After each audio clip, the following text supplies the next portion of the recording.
back. The Commission on Elections, Political, Finance and Affairs Department has recommended to end the investigation on Senator Francis Chiz Escudero. This is in connection with his acceptance of campaign donation from his friend, who is a government contractor. Let's get on point with Comelec Commissioner Rey Bulay, who is now joining us on the phone. Commissioner, thanks for your time. Good to have you.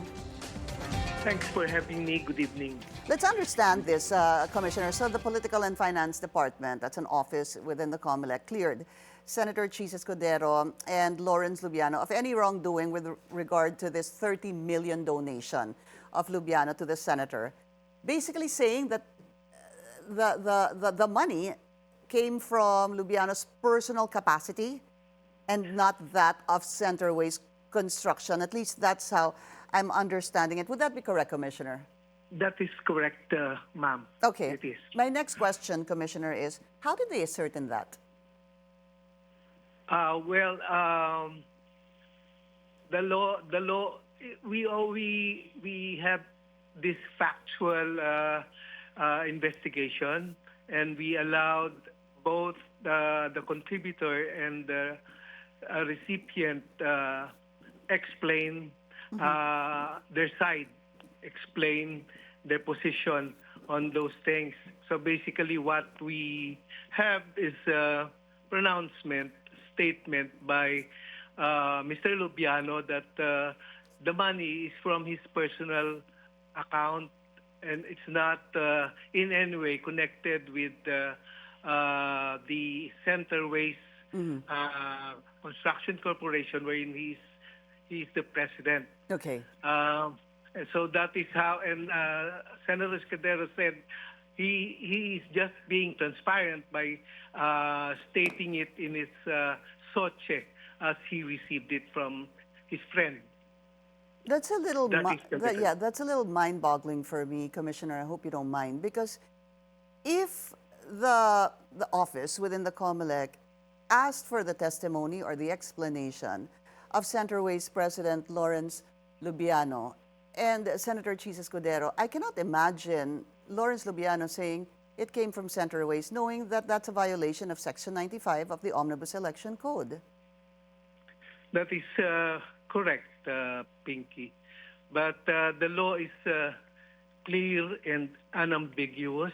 It states that natural and juridical persons who has contracts with the government or even subcontracts are prohibited from making donations, and likewise candidates are prohibited from accepting. So basically it should be what is disallowed by law, categorically speaking, is Centerways making the donation.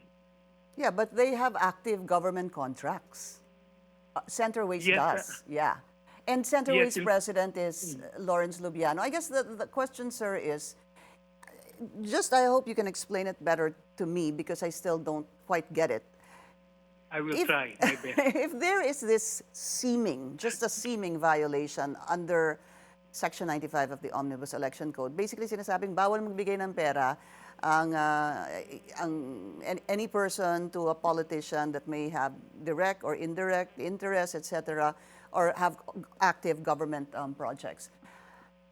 If you ask the person, Mr. So-and-so, nagbigay ka ba ng pera kay politiko A noong kampanya? Eh, syempre sasabihin niya, oo, galing dun sa, kasi nakita sa SOSE. He'll say, that came from my personal account. I cannot imagine anyone saying, yes, I gave that, and it came from Centerways Construction. Yes, because the framers of the law understood the entity concept, which explains that juridical entities like Centerways possess a different personality, obligations, liabilities than the person running it. So basically, the law also recognizes, perhaps the framers as well, that persons running it also possess a different personality and different rights as against the corporation. So basically, it was very clear that they only intended contractors registered at the DPWH with government contracts, it is listed that Centerways is the contractor. It's not Lawrence Lubiano. So having a separate and distinct personality allows them, the law allows them to make donations if the money came from there. Right. So basically, yes. Right. You do understand concepts of retained earnings and those things in corporations, right? So basically, once those things are distributed to the stakeholders, the officers, and the members, they become their personal money and not anymore of the corporation. So But basically, that's where they draw the line. do you just accept it as, I guess, gospel truth? That if a contractor, for example, says about anybody, about any politician, that the Comelec asks, ang sasabihin na lang po nila, that came from my personal account, that came from my personal capacity. I did not come from my construction company. Because I guess what's going to happen is, every person or every company that has a project with government who decides to give or donate to a politician will basically just say, that came from my own account. That did not come from my business. That did not come from my company. That's their way out. That's a way out, is what I'm trying to say, sir. Would you agree? I know where you're coming from, and believe you me, we are in the same boat. But I cannot bend the law. It's the law. It's harsh, but it is the law. Jura lex sed lex.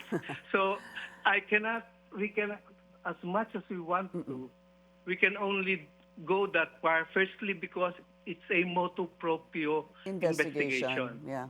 And we, as the Commission and Bank, are precluded from even participating in there, so as to prevent influence peddling. So basically, I think it's a matter for Congress to look into. But if I go and vote and allow otherwise, it will be, just as they said, bending the law. Commissioner, So, I understand what you're saying. Here's the thing, though. If there's a motu proprio investigation by the Comelec on any politician who received donations from, for example, any construction company, would it be safe to say, sir, then that the Political and Finance Affairs Department will clear them as well?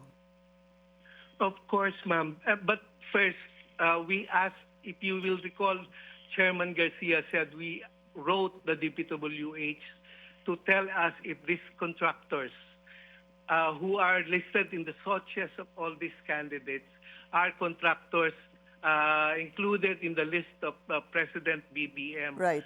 especially the top 15. 15, opo. Yes.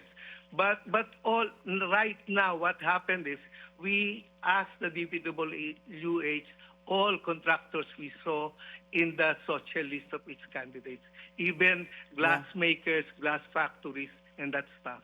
Yeah. So that we don't leave any stone unturned. Yeah, because it's not just the top 15, obviously.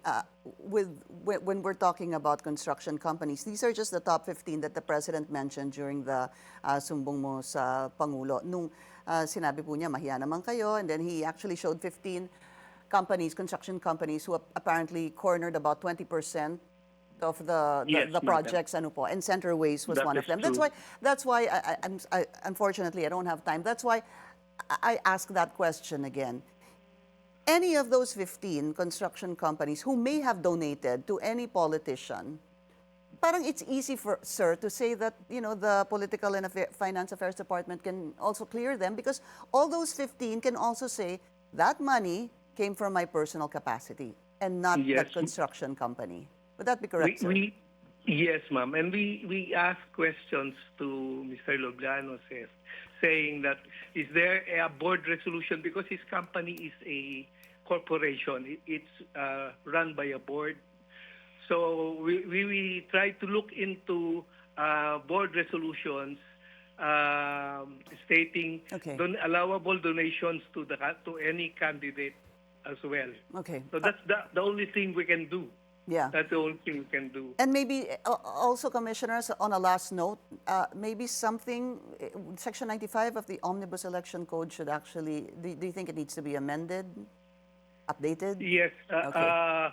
I think it needs to be amended, and I'm so happy that some congressmen said that nadidismaya sila sa desisyon namin. But alam nyo naman, ang gumagawa ng batas sila eh. Unfortunately, yeah. That's true, sir. Unfortunately, we've run out of time, but I was also speaking to Attorney Jess Falces earlier. There is a case or a complaint that they filed before the Comelec regarding this. Well, I hope we get to talk about that another time. Unfortunately, sir, naubos na po talaga yung oras namin. I hope to speak to you again. Maraming salamat. Comelec Commissioner Rey Bulay. Thank you, sir. That's on point. Bye-bye. Thank you. Join us again tomorrow, 7:30 p.m. here on BNC, the Billionario News Channel. I'm Pinky Webb. Thank you for watching.